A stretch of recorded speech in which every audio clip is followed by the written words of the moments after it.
የአዲስ አበባ ብልጽግና ፓርቲ ጽህፈት ቤት 5 ቢሊዮን ብር ከአባላቶቼና ከደጋፊዎቼ ሰበሰብኩኛል። 5 ቢሊዮን ብር እንዳውም 100 ሚሊዮን ብር ስለሚበቃኝ ቀሪውን ለማህበራዊ ጉዳይ አውለዋለሁ አለን። ሀገራችን በየ5 ዓመቱ ይክፋም ይልማም ምርጫ ታደርጋለች። ለዚህ ምርጫ ከፍተኛ በጀት ነው መድበው። በዚህ ምርጫ ወቅት አንድ ቅብርጥሴ የተባለ ፓርቲ የሆነ ብሔር ተወካይ ነኝ ብሎ ብቅ ይላል። መስፈርቱን እስካሟላው ድረስ መብቱ ነው። ከመጣ በኋላ በምርጫ ወቅት አንዲት ለሀገር የምትጠቅም ሐሳብ ሳያነሳ፣ ፖሊሲ ሳያመጣ፣ ፕሮግራም ሳያወጣ ምርጫው ይጠናቀቃል። ከምርጫ በኋላም በጣም በጣት ከሚቆጠሩ ፓርቲዎች በስተቀር ሌላዎቹ ይኑሩ ይሙቱ ይጥፉ የሚታወቅ ነገር የለም። እንደገና ምርጫ ሲመጣ ተመልሶ ይመጣሉ። ይሄ ከምን የመነጨ ነው ካለን ሀገር ምርጫ በመጣ ቁጥር በጀት ተመድብና ይህንን በጀት ለፓርቲዎች ታከፋፍላለች። እናየዋለን።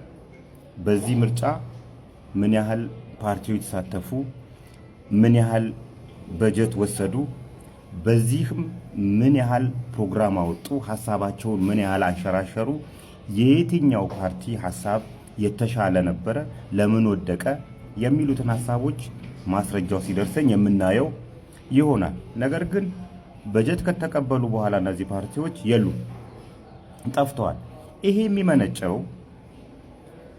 ፓርቲዎቹ ሲጀምር የሚመጡት በጀት ፍለጋ ነው እንጂ ለሀገር አስበው የሆነ ፖሊሲ አውጥተው ፕሮግራም አውጥተው ለህዝብ የሚጠቅም ነገር ነው ብለው ለማስረዳትና ህዝብ አሳምኖ ምርጫ ለማሸነፍ አይደለም። በጀት ይሰጣቸዋል። ኦልሬዲ ያቺን ይቀራመቷታል፣ ይሄዳሉ። ነገር ግን እኔ ለምወደው ፓርቲ ፕሮግራሙ ጥሩ ነው፣ ለሀገር ይጠቅማል ብዬ ለማስበው ፓርቲ ብር ማዋጣለት ቢሆን ኖሮ አመቱን ሙሉ 5 ዓመቱን ሙሉ አወጣለታለሁ። ስለዚህ ያ ፓርቲ እየጠነከረ ይሄዳል። የኔነት ስሜት ይሰማኛል። ያ ፓርቲ እንዳይወድቅ አደርገዋለሁ። በበለጸጉት ሀገራትም ሀገር ለፓርቲዎች በጀት አትበጅቡት። ፓርቲዎች በብዛት ከአባላቶቻቸውና ከደጋፊዎቻቸው በሚያሰባስቡት ገንዘብ ነው ወጫቸውን የሚሸፍኑት። ኢትዮጵያ ውስጥ ግን እንደሱ አይደለም። አፍሪካ ውስጥም አንዳንድ ሀገራት ላይ እንደዚህ አይደለም። ሀገር ነች የምትሸፍነው። ስለዚህ በጀቷን ይቀራመቷትና ይሄዳሉ። በዚህ አጋጣሚ የአዲስ አበባ ከተማ መስተዳድር ብልጽግና ፓርቲ ጽህፈት ቤት የጀመርከው ስራ እውነት ጥሩ ነው፣ ይበል የሚያስብል ነው።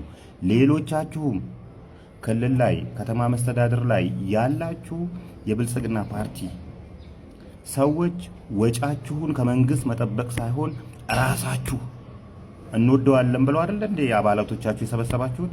ስለዚህ ለምትወዱት ፓርቲ ማዋጣት ያለበት አባላት ናቸው። ከአባላትና ከደጋፊዎቻችሁ በመሸፈን ከመንግስት በጀት ራሳችሁን ልታላቀቁ ይገባል። ሌሎቻችሁም ፓርቲ ነን ያላችሁና በየ5 ዓመቱ ብቅ የምትሉ ሰዎች ይሄንን ትሬንድ መለማመድ አለባችሁ። የአዲስ አበባ ከተማ መስተዳድር በዚህ አጋጣሚ ያረከው ነገር ይበል የሚያስብል ነው።